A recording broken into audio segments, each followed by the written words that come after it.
UK boxing blogger coming right back at ya. Right, this is a call out, a challenge for a debate in the Lion's Den.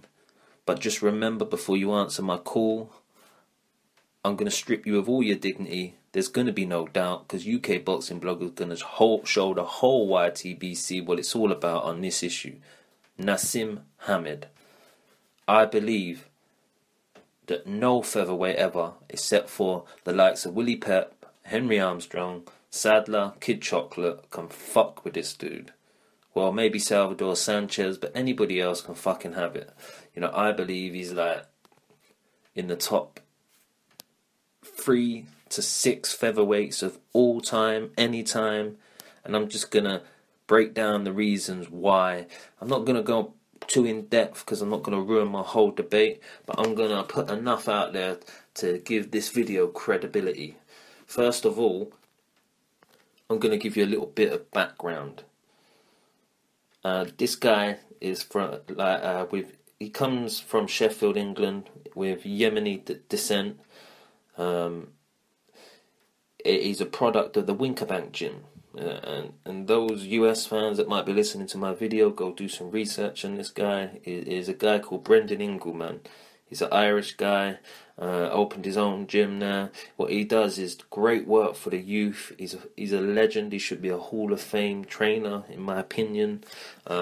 He gives back to the community, helps kids stay out of trouble. Don't let them in the gym if their grades ain't good.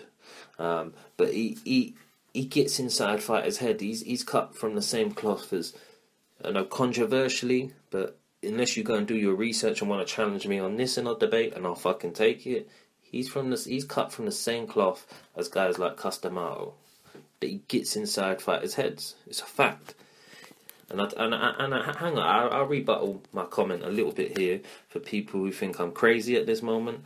Here, Johnny Nelson, a guy from the gym, product of the gym, probably one or two, no, well, not number one, but 2 or 3 best cruiser, 1 or 2, well, no, I reckon about the 3rd best cruiserweight of all time. And again, if you want to debate me on that, I'll fucking debate you on that. This guy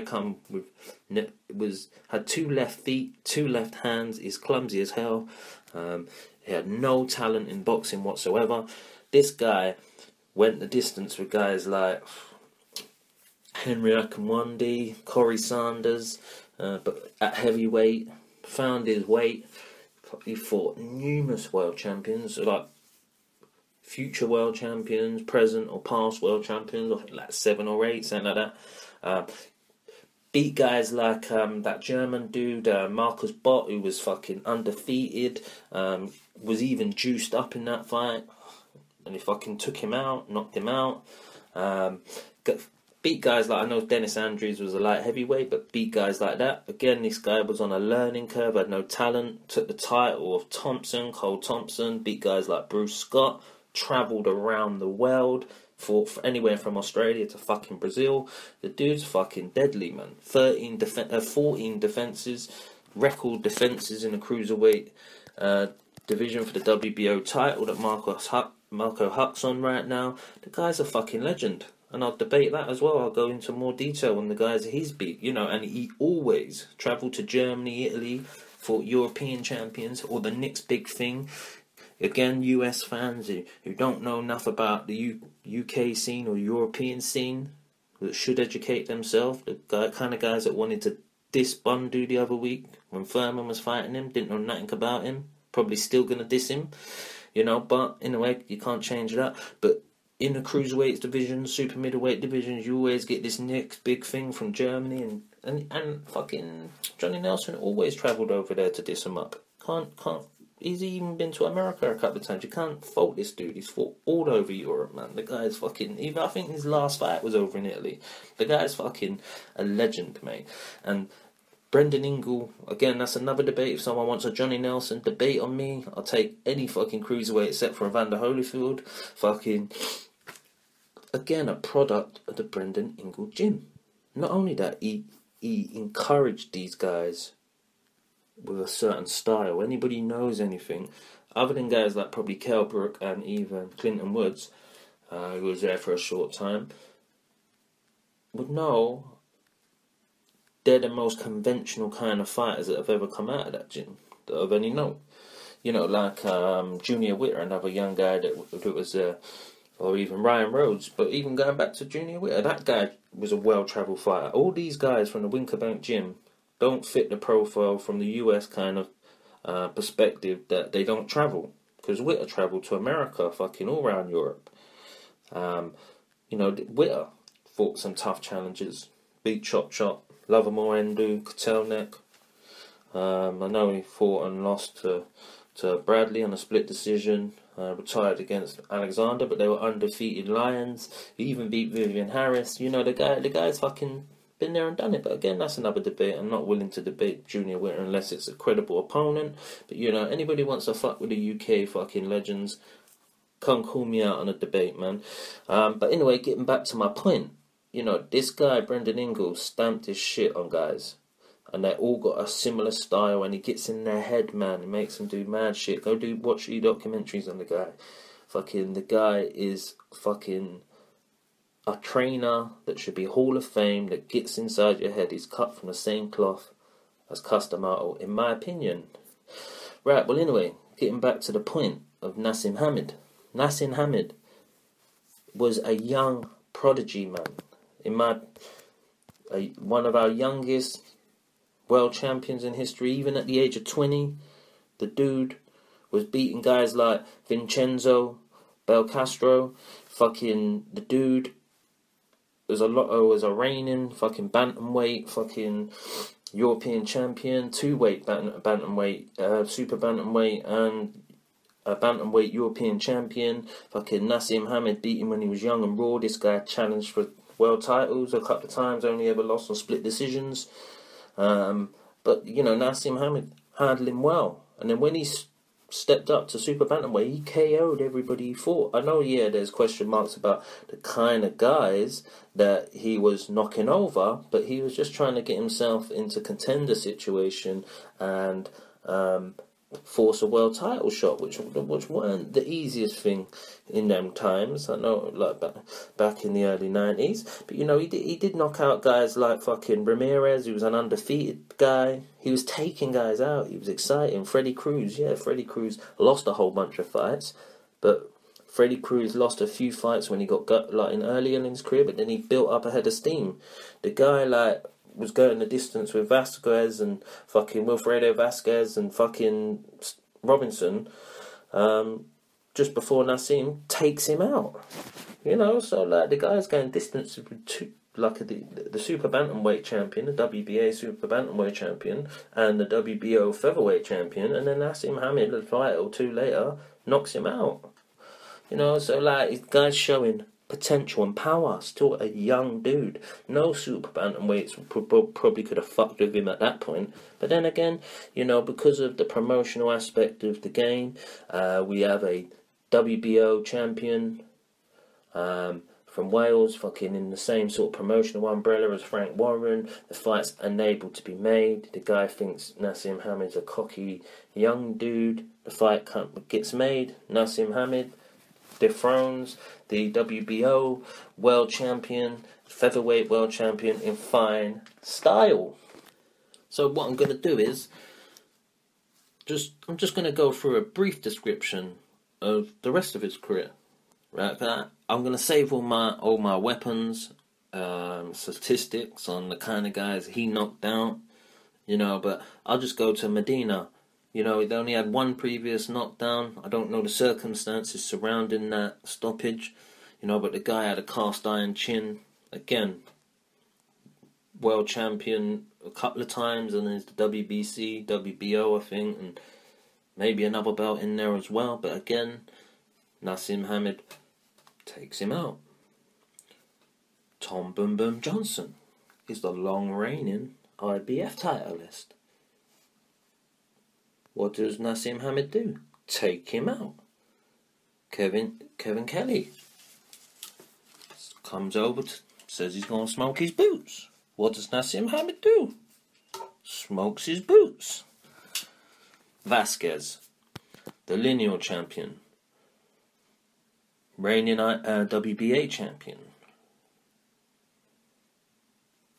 what does Naseem Hamed do? Take him out. Then you got McCulloch, had a notable fight with Morales. Naseem Hamed beats him.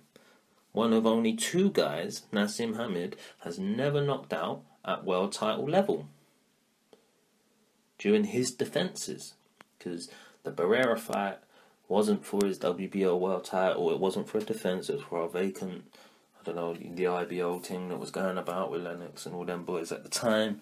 They were trying to make a move to be a recognised sanctioning body, which it failed, thank God. But in a way, Dom beats McCulloch, which was a big domestic world level fight at the time. Then Paul Ingle, another undefeated future world champion. Tragic circumstances surround the end of Paul Ingle's career, but that's a whole new story. He was a tough warrior. He could take a shot, and he was relentless. The dude fucking had army fucking stamina. He was fucking strong as an ox, man. Do you know, he could go the distance, throw loads of punches, and Naseem Hamed fucking took him out, wore the guy down, took him out, got the guy out of there, fucking hell. And then Cesar Soto, second guy only to in his reign to go the distance with him. But that was a messy fight. The guy was there to hold a rough mark, fucking stand on his feet, fucking headbutt him, and Naseem Hamed fucking, what did he do to that dude? Fucking picked him up and slammed him on his arse, man. So I ain't there to be roughed about like that. Bungu, yeah, you can diss that dude, but he's a 2-weight world champion. One of about, well, I'll leave all these MOs, but he's got fucking numerous world champions on his resume.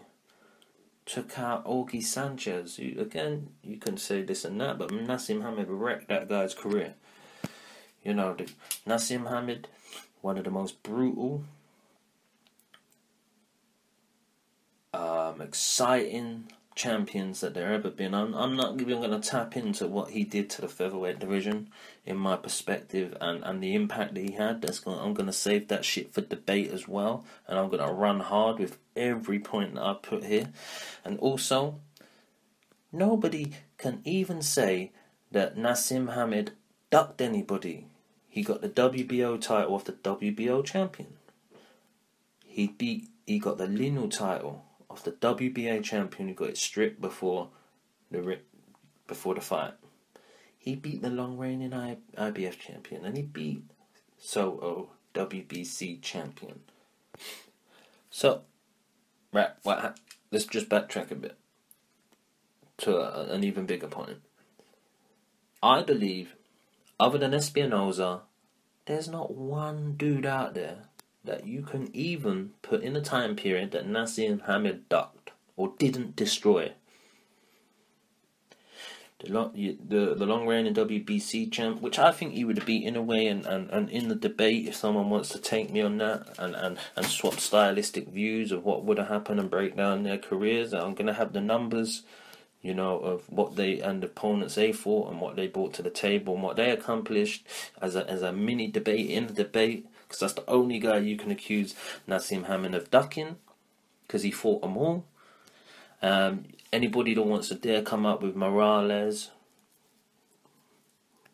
then they should go look at the time frames. Naseem Hamed only fought once in the same time frame in the featherweight division. Fuck calling people out from super bantamweight a year or two before and shit like that. That shit don't fly. He come back against Calvo, the European champion from Spain. Lackluster 12-round decision. Pay-per-view over here. Fucking, and his heart weren't in it. Him making that weight weren't in it anymore. You know, I don't personally think that his loss to Barrera should be held against him. I just think since the time he lost, he tried to change his style a little bit from when he left Brendan Ingle in controversial circumstances, which I believe is the wrong move, and try and go a more conventional way, start trying to work on his balance and shit like that, and try and be more orthodox with his approach to his boxing, tighten up his defence a little bit. All that kind of shit was detrimental to the longevity of the Prince, because the Prince was based on his own style. He needed the mad Irish guy, one of the Hall of Fame trainers, in my opinion. I don't give a shit, he's in the Hall of Fame in my mind, of all time, Brendan Ingle. He needed a kind of guy like that to fucking encourage and enhance Naseem Hamid's own cocky belief system. You know, that's what got him there. Once he started going away from there, things started on a decline. Plus, it's a young man's style, that. You know, people don't forget that. People do forget that. You know what I mean? It's like fucking Naseem Hamid, for what he did in a short amount of time, fucking knocked out everybody except for 2 guys. Fucking knocked out everybody at a pretty decent level at super bantamweight, on his rise for a contendership, you know, because we can go down some of the greats and look at their first 15 fights and 10 fights. Fucking hell, Naseem Hamid is fucking high level, the most underrated featherweight of all time. Statistically, defense-wise, belts collected, lineal titles, faced all the champions except for Espinoza in my mind. Fuck the ones like Norwood who held little, that picked up reigns and shit like that, and Gaynor and fucking Morales who come after. Naseem Hamid could be arguably the best featherweight of all time. If you want to come fuck with me, come fuck with me, and I'm going to strip you of all your dignity. I'm going to let there be no doubt UK boxing bloggers going to show the whole YTBC what Naseem Hamid is really all about. Come check 78 Sports TV and get your lottery ticket to face me on this debate now.